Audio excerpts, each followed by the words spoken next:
Guys, I know I'm very abundant sa milk, pero talagang sumisingit yung pagkakuripot mommy ko.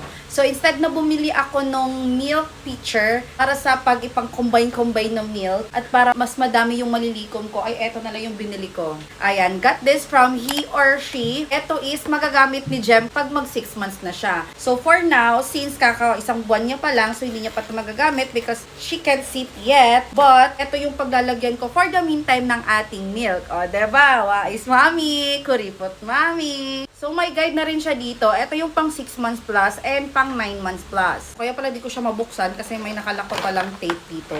And I chose the color pink one. Very cutesy. Ayan. At ang ganda ng quality niya. OMG.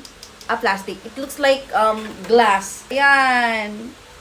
Very cutesy. Tapos, there you go. And then, kasi may nakikita akong mga mommies na binibenta lang din nila kaagad yung picture nila na for milk. Ayan.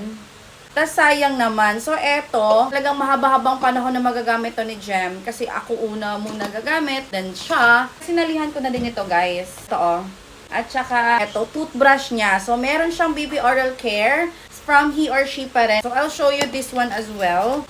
Ang cutie! May mga sizes available doon ha. Depende sa kung ilang buwan yung anak mo. But ako kasi nagmamaximize ako dun sa, mabilis na kasi lumaki yung bata guys, dun sa magagamit niya talaga for long term. Para hindi ako bili ng bili. And the last one, kasi si Bobby talagang naghahanap siya kung bakit hindi daw ako bumili ng toothbrush ni Jem. So eto na yon. From he or she talaga lahat. Sinalihan ko na din para isang sheeting na lang ano. Ay, ang ganda, parang lagay ng slick stick. Cutesy! Look, oh, very cute. Wow! Ang cute niya. Ay, nakalagay, he or she. Ang cutie. So, mga mamshi, kung wala pa kayo nito, at kuripot mom din kayo gaya ko, ay i-check out niyo dyan. Nasa yellow basket.